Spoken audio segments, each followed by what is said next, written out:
Boom! An explosion of supersonic waves, interplanetary heat, dust, fumes.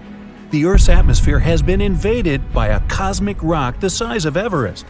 A few seconds ago, this rock, weighing trillions of tons, was hurtling towards Earth.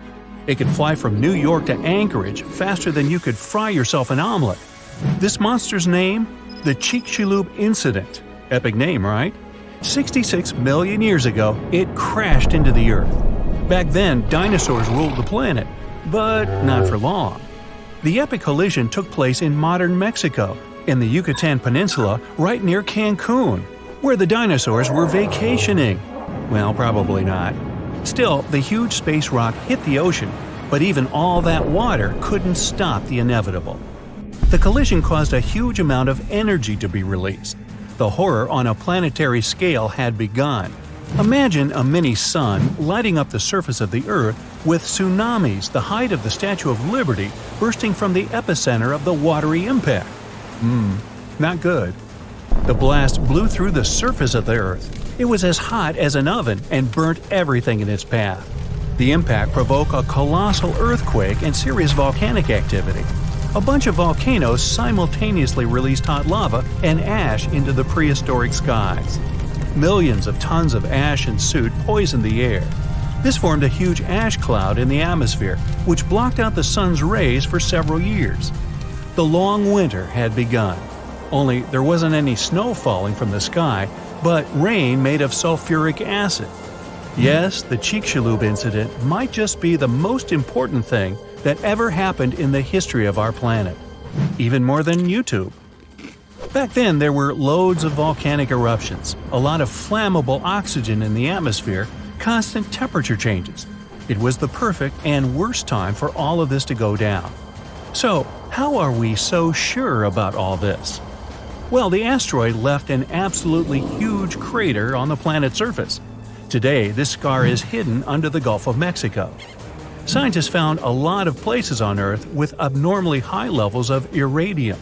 This metal is very rare on Earth, but it's in a lot of asteroids that scientists have examined.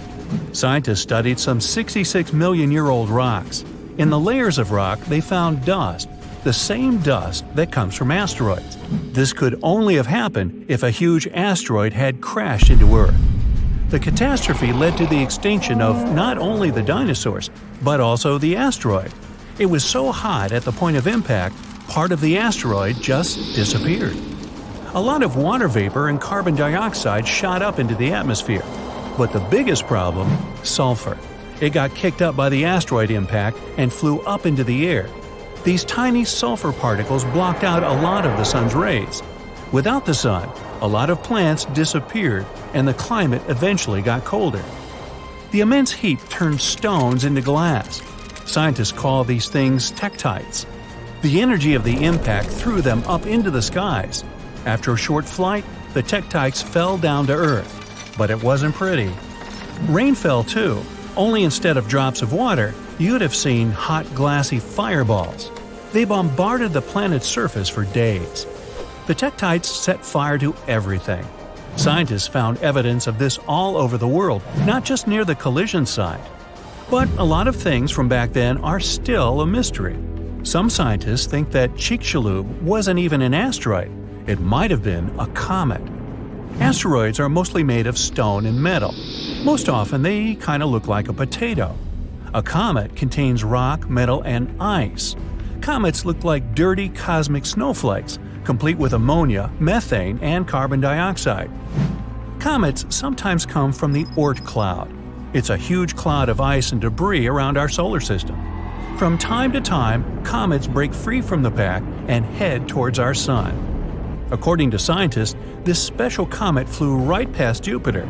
The gravity of that huge planet accelerated the comet even more. It flew towards the sun, gaining more and more speed. The comet's outer ice shield started to evaporate, and it probably gave off a lot of dust and gas, which made it look like it had a tail. The sun's gravity eventually shattered the comet apart. One of the fragments flew through space and crashed into the Earth 66 million years ago. So, asteroid or comet? The truth is, we'll never know. What we do know is that the Earth was seriously unlucky to be in its path, and it was never the same again. The catastrophe stopped the development of 75% of life on Earth. Some bigger marine animals, like crocodiles, turtles, and fish, survived the impact. Out of all land animals, the only ones to survive were the ones that were, on average, smaller than the modern raccoon. That includes a bunch of special species of dinosaurs, the ancient ancestors of birds. Scientists believe they survived for two reasons. After the huge impact, it took a long time for plants to start growing again, and a lot of animals didn't survive. Most remaining animals didn't have enough food. But these dinosaurs had a beak. With its help, they could split open nuts and dig seeds out of the soil, so they survived. The second reason is that these lucky guys had bigger brains. Some people think that they were able to cooperate with each other and quickly adapt to the new conditions. Other life forms survived too. Fungi and mold survived underground and underwater. Gradually, the darkness cleared away, and ferns began to take over the lifeless landscape. After a few thousand years, forests started to reappear. The animals that survived were pretty much all inconspicuous and small creatures. They lived in burrows, safe from all that hot ash. Before the collision, mammals had lived in the shadow of dinosaurs. But with all the dinosaurs suddenly gone, things were about to change. Mammals were able to take over. They began to dominate life, at least on land. Back to the moment when everything changed. Turns out, it wasn't the size of the asteroid that made it so powerful. It was more about the angle in which it hit the Earth. If the angle of impact had been different, the dinosaurs might have even survived the catastrophe. So, what would that have looked like? Well, let's travel back, way back. Oh no, there's a giant asteroid heading for Earth.